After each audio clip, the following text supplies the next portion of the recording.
Hello, everybody, and welcome to Late Night Football. Happy New Year to all of our viewers and listeners, wherever you're watching this, whether on podcast, to Talk Show, Anchor, Spotify, iTunes, or if you're watching this on YouTube.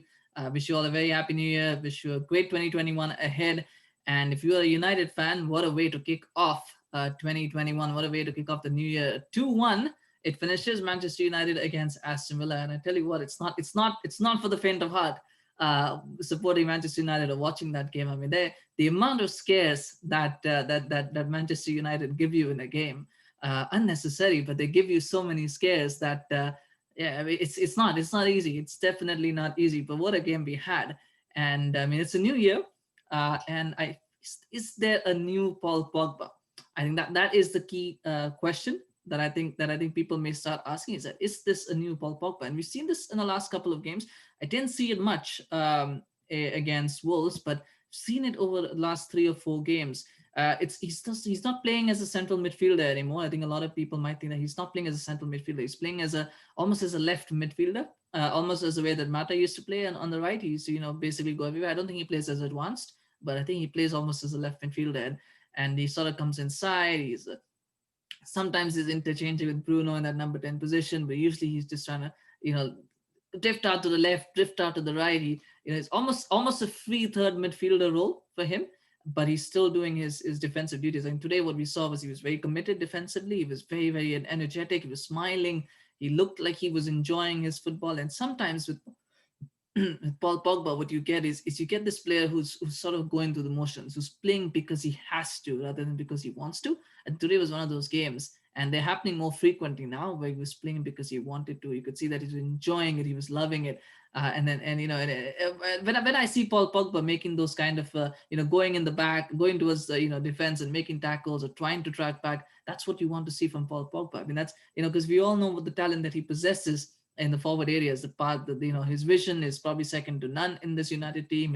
His passing ability, his talent. He's as I've always been saying, he's more talented than Bruno in many ways, but it's just his application and his commitment which lets him down. But I think today it was spot on. It was spot on. Both of those aspects were spot on. There was a moment in that first half where Jack Grealish put a ball in from the left. It was sumptuous delivery. More on him later, but he put in a brilliant delivery that Watkins kind of controlled, and then I believe it was El Ghazi who kind of shot it over the bar on the other side, and Eric Bailly tore into Shaw. He tore into Pogba. He was like, "What the hell are you guys doing? Why are you not marking the left side? You guys are the left-sided players, you defenders. You've got to defend that left side." And I think and at that point it could have gone either way with Paul Pogba. He could have been like, "Who's Eric Bailly to tell me what to do?" But from that point on, I think he was flawless defensively. I don't think he made any mistakes defensively today. There were other players who made mistakes defensively, but he wasn't one of them. He was very, very calm defensively. He got the ball out of a few tricky positions. He looked assured. I think that's what you want to see from Paul Pogba. And then the goal happens, and again he had a big part to play in this.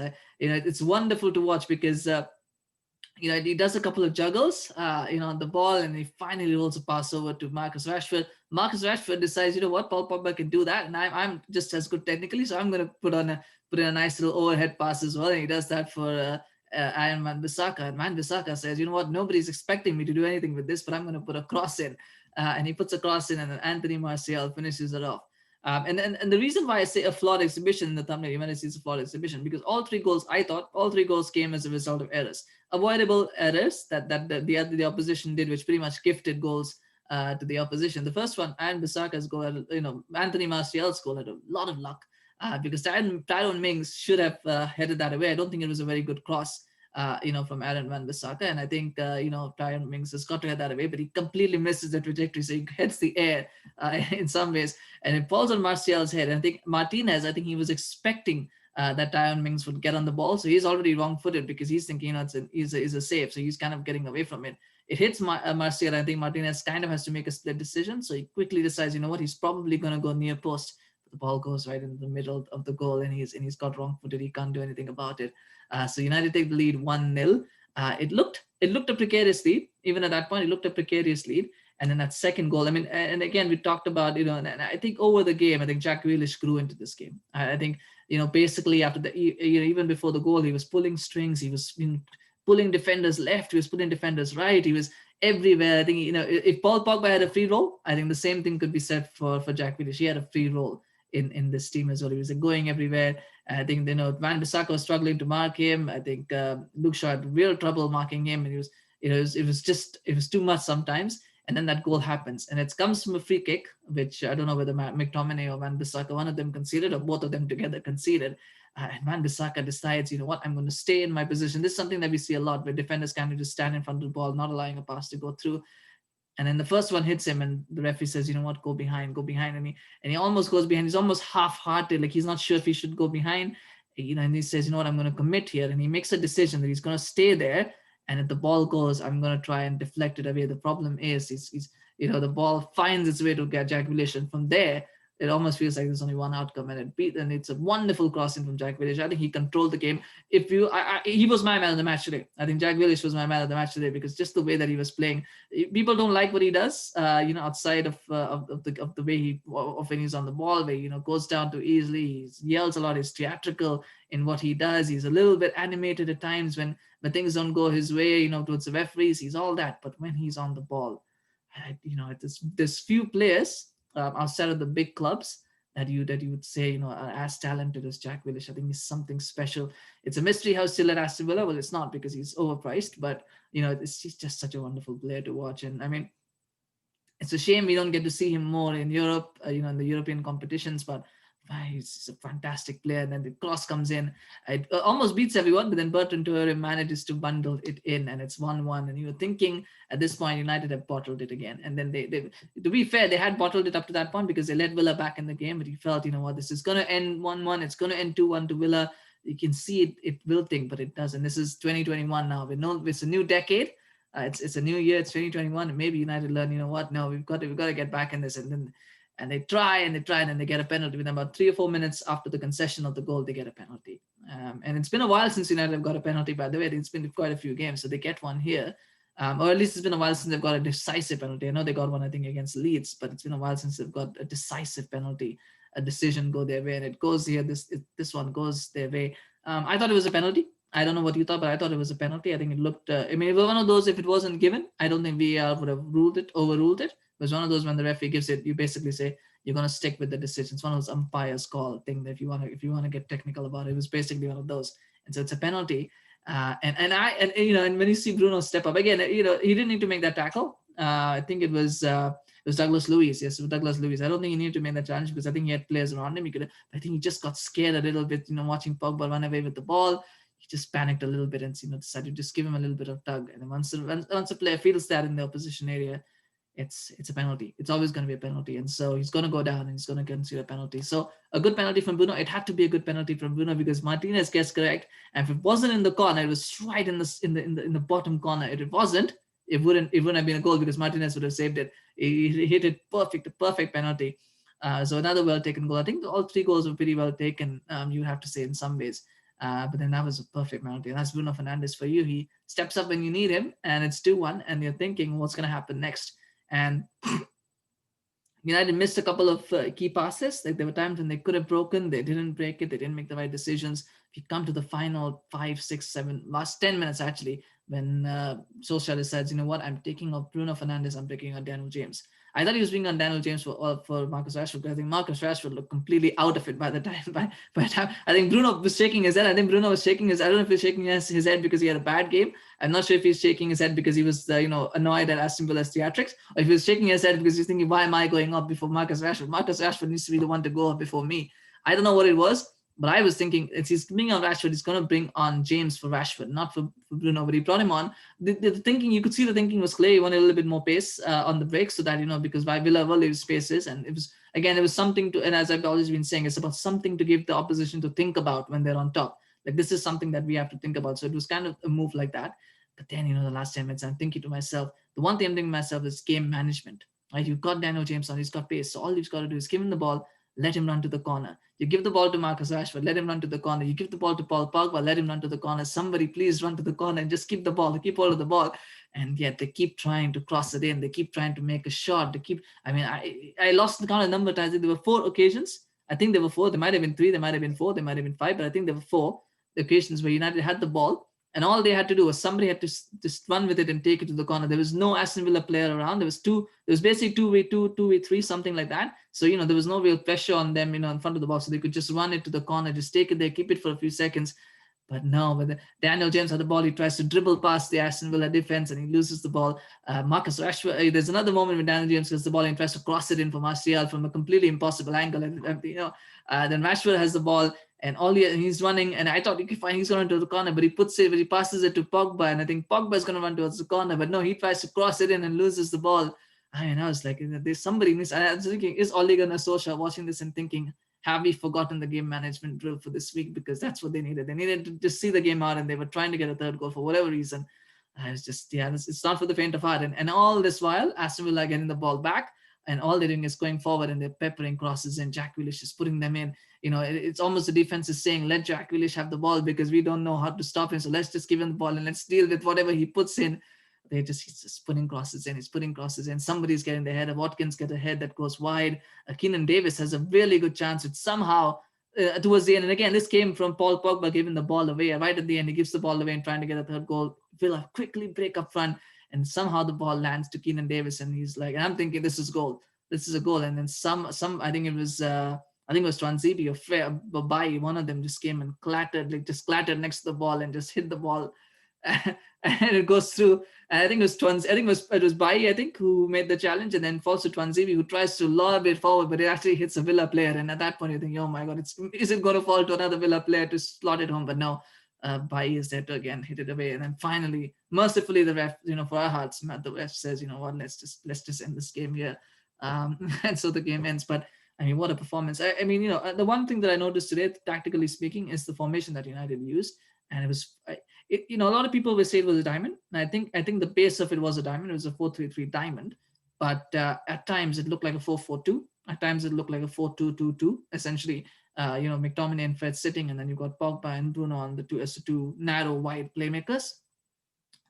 So they were both interchanging between right and left, and then you had Rashford and Martial up front. At times it looked, but at times it was proper diamond with Rashford and Martial on the sides. At times it was almost a 4-3-3 as well, with Pogba sort of being left midfield. So I think what he's settled on right now, I think, is he's decided that he's going to sort of look at Bruno and Pogba, and I think you can see clearly why he wanted Jack Grealish, because Jack Grealish can do that role as he was doing it today, and you can probably see why he doesn't trust Donny to be able to do that role. But what he's looking at is basically looking at Pogba and Bruno as two sort of interchangeable components in that front four, if you will. And he looks at Martial and Rashford as two interchangeable components. What we saw last season was there were three interchangeable components. The front three were interchangeable, so they were always, sometimes Rashford would be the striker, sometimes Martial would be the striker, sometimes Greenwood would be the striker, and they kept it changing. Now what he's looking at is two different parts. So sometimes Martial will come left or right, sometimes Rashford will come central or right, or same with Pogba and Bruno. So they change on, so they keep changing, and that is meant to confuse. So that looks like the way that they're going to go, and then they'll have a two base of Fred and McTominay, or Fred and Matic, or whoever. I thought when Matic came on, I think they kind of switched to a more orthodox 4-3-3.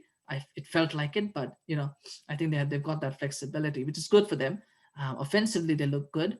The only issue with that is you then only have two pacey forwards. You only have Martial and Rashford to provide you with the pace and the outball. Otherwise with the 4-3-3 you have three, because you also have Greenwood or Cavani, whoever, you have three. But in this case, you only have two. So that's an issue. Then you do add a little bit more creativity with Pogba and Bruno both in. So they're sacrificing a bit of pace for creativity. Will it work? Will it not work?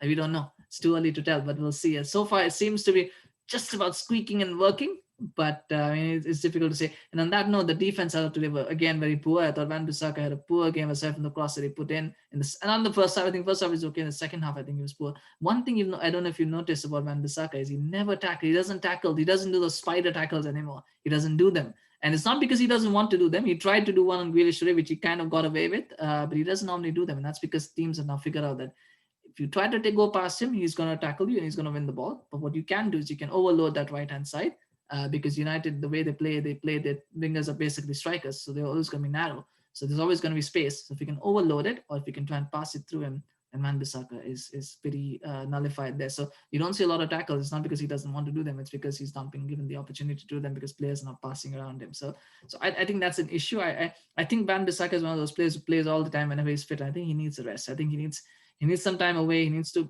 basically feel that his position is under threat. I don't think he feels that way. So he needs to feel that way. Maybe Tuanzebe can play the next game as a right back. I thought Bailly was excellent.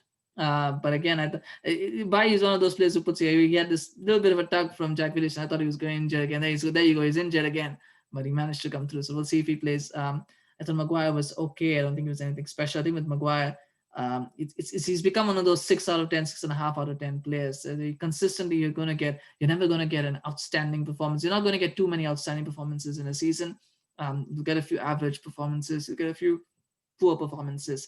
So, I don't know if that's good enough for Manchester United, but that's an issue. I thought Shaw was all right, but again, probably left a little bit to be desired today as well. So I think, and that's the final point. I mean, when this win, now United are now level on points with Liverpool. Liverpool have to play, but on regular points, because right now they both play the same amount of games. They are level on points, and people will be saying, are United title contenders? Is there a title challenge on the horizon? I mean, is this a title challenge from United? I think they've got to. I think Ole Gunnar Solskjaer has got to clear that noise out. He's got to say, he's got to take his team back, and he's got to say, this is not how we approach the season. I think what they need to do is block out all that noise. They've got to focus on top 4.